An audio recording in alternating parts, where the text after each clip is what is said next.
You should mention that. Remember Sharkey, guy named Sharkey? He was an artist for New Wine Magazine. I don't think I remember it. Yeah, he was there for a while, and then Larry came. But I said, "Oh, really?" So I said, "Okay." So he clenched me, he grabbed back, and he prayed for me. And for the first time, I really felt the presence of God. I had never encountered a real man of God. And so, praise God, I was hired, and the Lord stripped me of all my, I couldn't play the piano, I couldn't draw, I couldn't do anything but work on this lousy, crummy, stinking, dirty, rotten printing press. And I hated getting my fingernails dirty all the Does time. he know we were both printers? Oh, sorry. It's okay. But No, I had the same sentiment. Yeah. benzene, remember benzene, And- washing down the rollers with Yeah. benzene? We was zap. We'll have to accept you. But the thing is, the Lord taught me one step at a time and made artwork that the printer can use. Because I would always make these tiny little fine lines and they drive the printer crazy. Because when he scanned it in, it wouldn't come out on the negative. So the Lord taught me really, and then finally, after 2 years laboring in the pits of hell is what I was. I'll never forget. Derek Prince walked in and said, and he didn't know I was behind the printing press. He says, "Boy, this sure is a dingy room." And it was.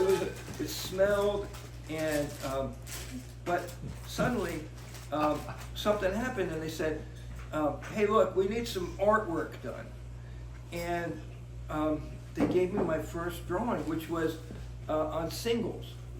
And it was quite a masterpiece as far as I was concerned, because I spent hours on this thing. And it showed a little turtle over in the right-hand corner walking around, and that was me, you know. And I thought, man, finally I get a chance to, because they wouldn't let me draw it. They would not let me do anything. I was just working on that stupid printing press.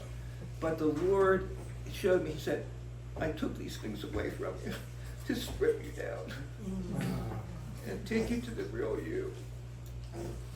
And that's what happened. That's similar to Jesus' Yeah, that's story. what, God had to strip, because I was proud. I was so proud. I'm a good piano player. I'm a good blah, blah, blah. And I stopped, you know, really, in reality, it wasn't a truthful existence that I had. I was faking it. In fact, I had, so funny, when I played the piano, I couldn't remember songs. So I had literally 2 suitcases filled with sheet music, and I would go to them, and then I'd be going through, because I had very poor rhythmic and audible memory. I was very high on visual memory, but not audible. So when I went out to play, I had to have all these help needs, you know what I mean? And so then the Lord said, "Well, all right, so do you remember the little squeeze box? Remember that little harmonium that I had?" Even more humbling was, instead of playing, you know, magnificent things on a piano, I had what's called a harmonium from India, and it's a squeeze box, and it's 1 note at a time. And that's what they said. So the Lord said, "See, Johnny, 1 note, not Tchaikovsky all over the piano." And it was a brutal but intrinsic learning experience. Mm-hmm. That I knew I had to do 1 step at a time, and if God wasn't there with me, it was useless. And so it turned out that then the next cover was the one Binding the Strong Man. And that one, I fasted for 2 weeks. And I was listening, Don Basham, you guys have heard of Don Basham? Mm-hmm. Anyway, he had a series of tapes on deliverance. So I'm making this drawing, and I'm listening to these tapes, blah, blah, blah, blah, blah, blah. 2 weeks go by, nothing's happening. I have all crummy looking drawings. And suddenly, Mahesh Chavda walks in. I said, "Brother," I said, "look, I don't know what to do. I know that you know about, not demons, but high places, you know, Principalities. principalities, thank you. Princes and principalities. And I said, would you mind praying for me? He said, oh, sure, brother. Sure, I'll be glad to do it. And he put his hands on me. 2 minutes later, I got the vision of this monster. I mean, it scared me to death. But it was the most powerful piece of artwork I'd ever done. Thousands of tiny little lines. And I've got it in my office. Really? Is that I remember that one. Finding the Strong Man? Yeah, in fact, Oh, yeah. Cece actually, Cece posted And it I I see think this Accuser of the morning. Brethren article in there that changed my life too. Wow. so anyway, let's see if we find it. The end of it was that the Lord released me back into artwork and printing, which I still hated, but but it taught me so much about practicality, you know, about what life is really all about in the print world. So here are the two covers, and it was God's glory. It was just God breaking me Russ, and making me small hey Russ. and He was after the gold, yeah. not all the ore. Yeah. No, I was getting them tin. you You know. know, With hands the, double. the bad silver and the fool's gold got burned out, That's right. so that the real stuff emerged. Looks like a Japanese dragon. Yeah. Well, it's interesting. When I prayed and asked the Lord, I said, "What is this monster over America?" He said, "Greed." And We yeah, we go about getting honor, praise, and glory all the wrong way, right? you're right. We get love deceitfully. And so anyway, I was thrilled to get back on the firing line again. But Can I interject something? oh, sure, buddy. I'm tired of talking anyway. Good. This nation, one nation under God,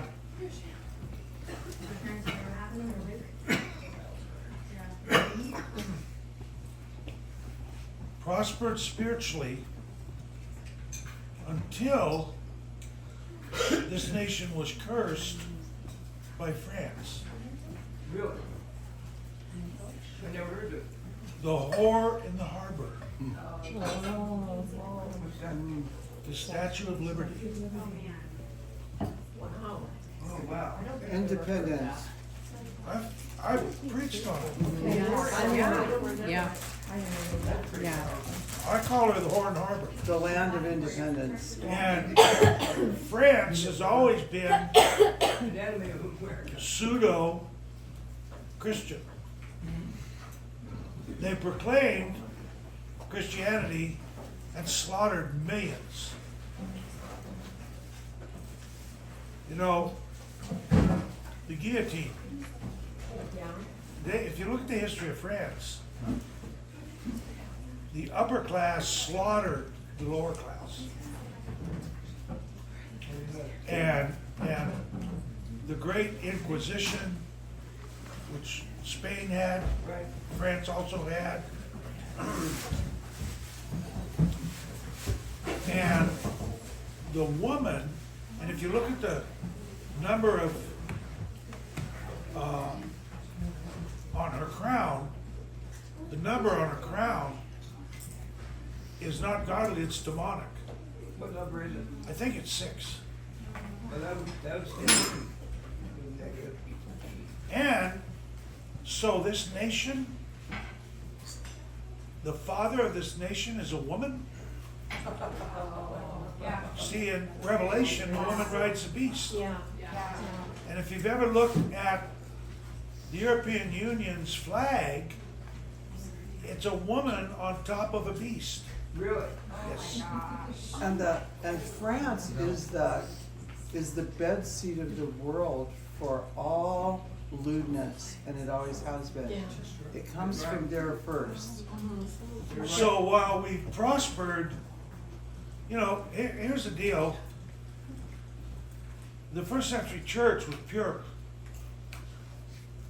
And toward the end of the first century, compromise started coming in because of numbers and false shepherds and false apostles. Why was Ananias killed on the spot? Because he sought to purchase his apostleship with money. Yeah, that's right. And how was that? Because the true apostle, those called to full-time ministry in the day of Jesus, were only those who surrendered all their wealth, divested themselves of all worldly goods, and became a table waiter in the church. Wow. That's what's. I love Ern Baxter's take on that, because Ern Baxter came up with the phrase table waiter. That's in fact what deacon and servant means, Really? to wait tables, Wow. to serve. Well, and Jesus called it foot washing, and that's what's wrong with seminary. They go to get the praise and honor and glory of men Not humbling themselves to do the feet. as a So- job. We were talking about the difference between intellectual salvation and spiritual salvation. That Christianity is not a religion, is not a mental ascended position of following rules and laws. Christianity is a person, it's a man, one man, Jesus. And I was telling Jerry, Jesus has no grandchildren. Everyone that comes into the kingdom comes from personally being confronted by the man.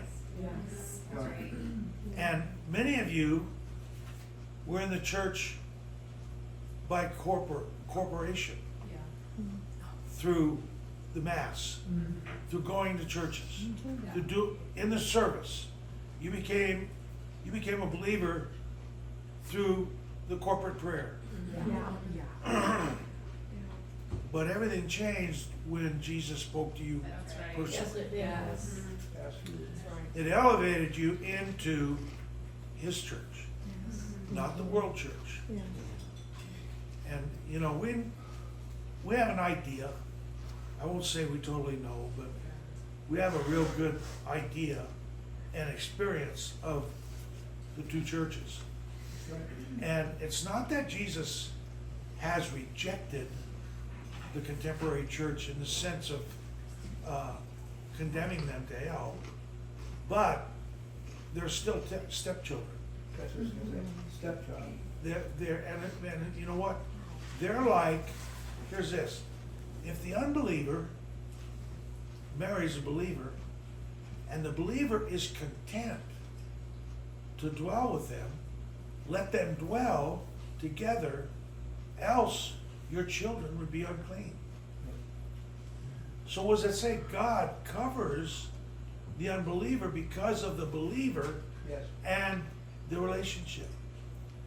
But he says, if they're not content, let them separate, depart. And interestingly enough, you are not called to bondage. Wow. Meaning being continually yoked Unevenly. with an unbeliever who does not want the Lord. You know what the unforgivable sin in the Church of Jesus Christ is? Yes. Divorce. Just gonna say that, yeah. To the church. Assembly of God, Mhm. if your wife is a street walking whore, you can't divorce her. That's right. And if you do, you're out of the ministry. That's right. You wicked. Now, interestingly enough,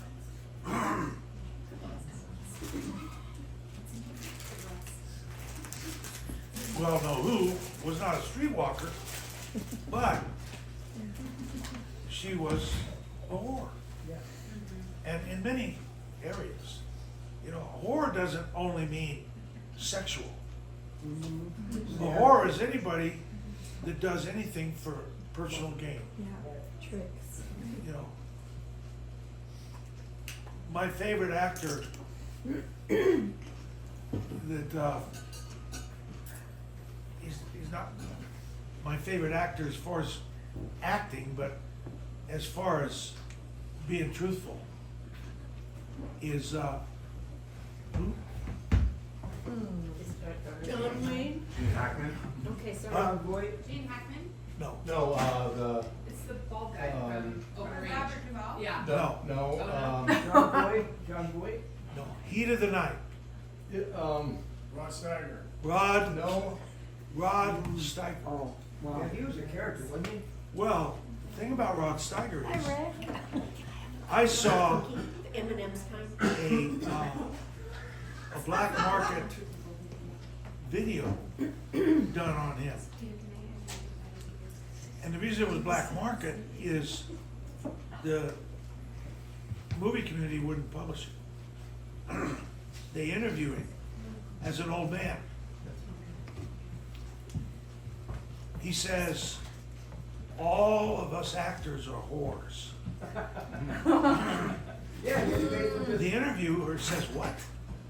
He says, are you a whore? He says, I was a big whore. He says, I'm kind of a little whore now because I'm at the end of my career. So I'm not doing much.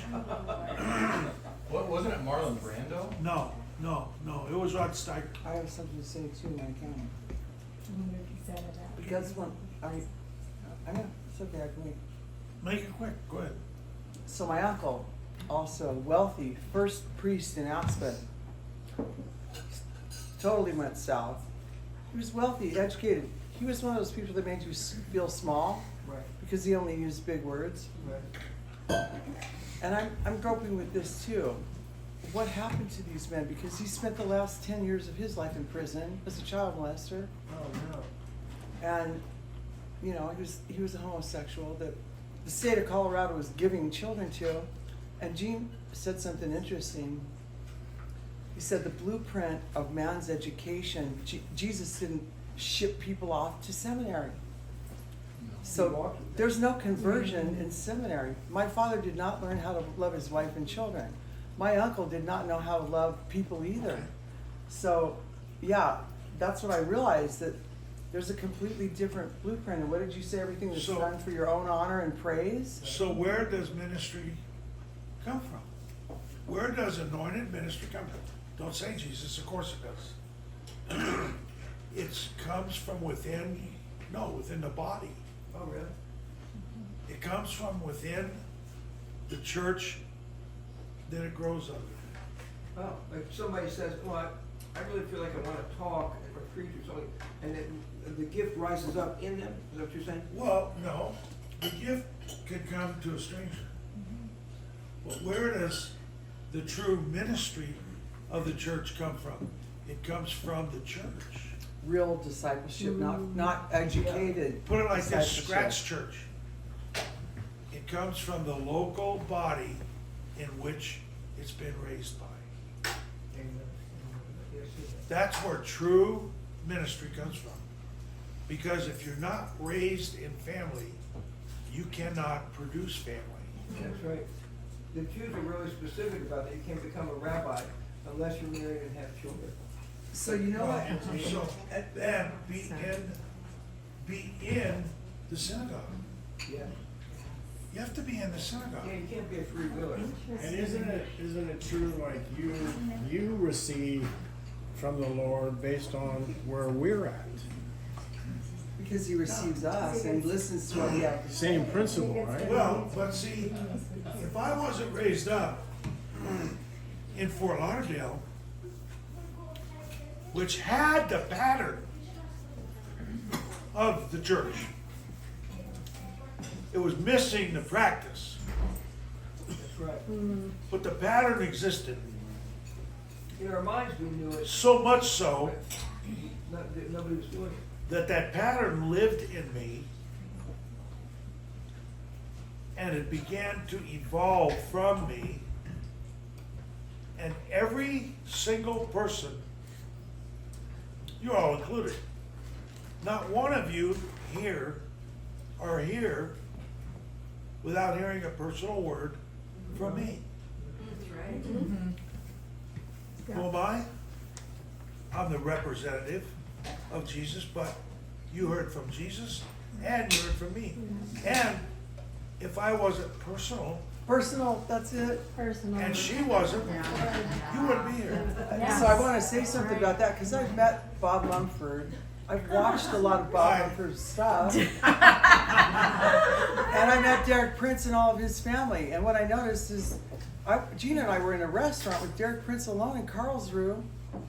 We walked up to the table. He recognizes Gene, but by God, they'd have their fine food by themselves. And they wouldn't even ask us to sit down. Derek Prince repented for stuff like that later in his life. But what I realized that was different about Gene, because I probably met 150 priests and pastors, I'm though listening to somebody who's revealing his real self, his flesh and blood battle, his own conscience towards God, talking story like a father would to a son.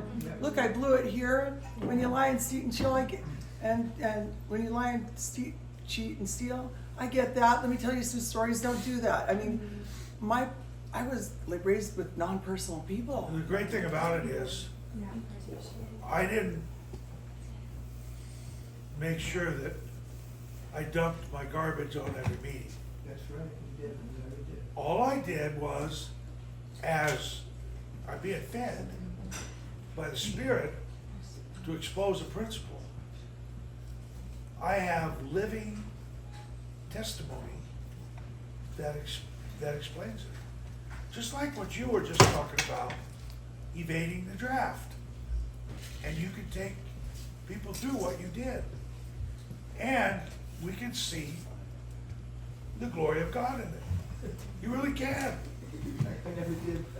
You know, the religious two-stepper hears your testimony and they go, oh, you shouldn't talk about drugs the way you do because these young people may want to do it.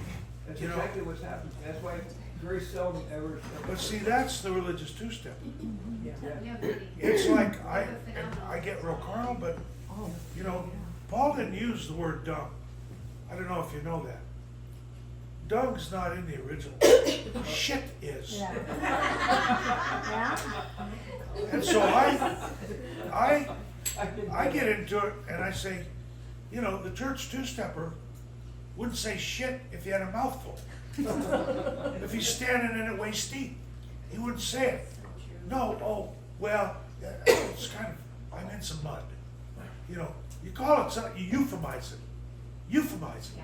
That's the beginning of the politically correct, woke whole That's thing. right, that's And right. it's gonna get worse. Yeah. Do you know what overcomes the world? One word, Well, Flattery. flattery.